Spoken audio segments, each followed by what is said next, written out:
ہمارے معاشرے میں عام ہو چکا ہے۔ کوئی بھی جرم ایسا نہیں ہے جس کا جو ہمارے لیے اجنبی ہو، جس کو ہم نہ جانتے ہوں۔ اب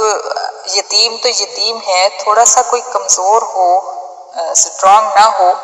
تو اس کا بھی مال ہڑپ کر لیا جاتا ہے، چاہے وہ جوان ہو، چاہے عورت ہو یا مرد ہو، کسی کا جہاں ہاتھ پڑتا ہے وہ اس کو چھین لیتا ہے۔ تو اللہ تعالیٰ یتیم کے مال کا خاص طور پہ اس لیے ذکر فرما رہے ہیں کیونکہ یتیم بچہ جو ہوتا ہے کمزور ہوتا ہے، اس کا سر پہ باپ نہیں رہتا، تو سب سے پہلے تو یتیم کے جو چچا ہوتے ہیں وہی کھا جاتے ہیں، اور اس کے جو اپنے قریبی رشتہ دار ہوتے ہیں وہی اس کا مال چھین لیتے ہیں۔ تو یتیم کا مال کھانا ایسا ہے جیسے اپنے پیٹ میں آگ بھر رہا ہے، پیٹ میں جہنم بھرنے کی طرح ہے۔ تو اللہ فرماتے ہیں الا باللتی ہی احسن، ہاں اس طریقے سے تم اس کے قریب جاؤ اس مال کے جو زیادہ اچھا ہے، حتی یبلغ اشدہ، یہاں تک کہ یتیم اپنی جوانی کو پہنچ جائے۔ اب یہ کون سا طریقہ ہے جو زیادہ اچھا ہے؟ یہ طریقہ یہ ہے کہ اگر آپ مالی لحاظ سے کمزور ہیں اور کہیں مزدوری کرتے ہیں یا کہیں کوئی جاب کرتے ہیں اور یتیم کا مال جو ہے بہت زیادہ ہے اور بہت سارے اس کے اندر کاروبار ہیں، اور آپ ان کو دیکھ بھال کے اس میں اگر اپنی تنخواہ مقرر کر لیں، اس یتیم کے مال کی دیکھ بھال کرنے کی تنخواہ اپنی مقرر کر لیں، تو وہ زیادہ بہتر ہے اور اچھا طریقہ ہے۔ اس طرح یتیم کا مال جو ہے اس کی حفاظت بھی ہو جائے گی اور آپ کو بھی آپ کی روزی روٹی بھی چلتی رہے گی۔ لیکن اس سے زیادہ یتیم کے مال میں سے ایک ذرہ بھی جو ہے حلال نہیں ہے دوسروں کے لیے۔ تو کب تک حفاظت کرنی ہے؟ وارث کی ذمہ داری ہے، جو یتیم کے رشتہ دار ہیں جیسے چچا وغیرہ، ان کی ذمہ داری ہے کہ وہ یتیم کے مال کی حفاظت کریں یہاں تک کہ یتیم اپنی جوانی کو پہنچ جائے، جوان ہونے پہ اس کے حوالے اس کا مال کر دیں۔ وَأَوْفُوا بِالْعَهْدِ، اور پھر حکم فرمایا کہ وعدے پورے کیا کرو۔ ان العہد کان مسئولا، کیونکہ وعدہ جو کیا جاتا ہے نا اس سے اس کے متعلق بھی سوال ہوگا، اور ہم بھی وعدے کی دھجیاں اڑا دیتے ہیں، ہم اس کو مذاق سمجھتے ہیں، وعدہ کر کے مکر جانے کو مذاق سمجھتے ہیں، اور حالانکہ یہ اتنی اذیت ناک چیز ہوتی ہے کہ آپ نے کسی سے وعدہ کیا کہ میں فلاں ٹائم پہ آپ کو آپ کے پیسے لوٹا دوں گا، یا فلاں ٹائم پہ میں یہ کام کروں گا، میں آپ کی مدد کروں گا، اور وہ انسان جس کے ساتھ آپ نے وعدہ کیا ہے وہ وہاں پہ ہی آپ کا انتظار کر رہا ہے اور آپ کو بھول بھی گیا، کیونکہ ہمارے ہاں معاشرے میں یہ عادت بن چکی ہے، وعدہ کر لینا، وعدہ ایسے کرنا ہے جیسے بڑا سامنے والا جو ہے یقین کرے گا اس کے اوپر، لیکن جو یقین دلا رہا ہوتا ہے اس کو بھول چکا ہوتا ہے کہ میں نے کسی کے ساتھ وعدہ کیا تھا۔ تو اللہ تعالیٰ فرما رہے ہیں کہ ان العہد کان مسئولا، وعدے کے بارے میں سوال کیا جائے گا کہ وعدہ کیا تھا تو اس کو نبھایا کیوں نہیں۔ اور یہی چیزیں تو ہم مسلمانوں کی پہچان تھیں جو ہم نے ختم کر دی ہیں، نہ وعدہ جو ہے وہ وفا کرنا ہے، نہ بے حیائی سے رکنا ہے، نہ یتیم کے مال سے دور رہنا ہے، کوئی بھی حکم، جتنے بھی حکم ہم نے یہاں پہ پڑھے ہیں سارے کے سارے ہمارے معاشرے میں جو ہیں یہ مارے جا رہے ہیں حکم۔ تو اللہ تعالیٰ سے ہم دعا کرتے ہیں اللہ تعالیٰ ہمیں عمل کی توفیق دے تاکہ ہم قرآن پڑھنے والے جو ہیں کم از کم اس سے بچ جائیں، اور پھر اور لوگوں کو بھی اس چیز کا جو ہے اثر نظر آئے کہ قرآن پڑھنے والے اگر اس سے بچ رہے ہیں تو وہ قرآن بھی پڑھیں، قرآن کی طرف بھی آئیں، اور لوگ بھی ہمیں دیکھ کے جو ہے یہ کام چھوڑ دیں۔ تو انشاءاللہ ساتھ ساتھ نیت کرتے جائیں کہ ہم اللہ تعالیٰ ہماری مدد فرمائے، ہم صرف پڑھیں ہی نہیں، سنیں ہی نہیں، بلکہ ان پہ عمل بھی کریں۔ اور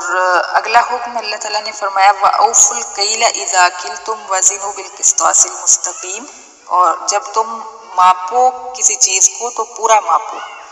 اور جب تم وزن کرو تو سیدھے ترازو کے ساتھ وزن کرو۔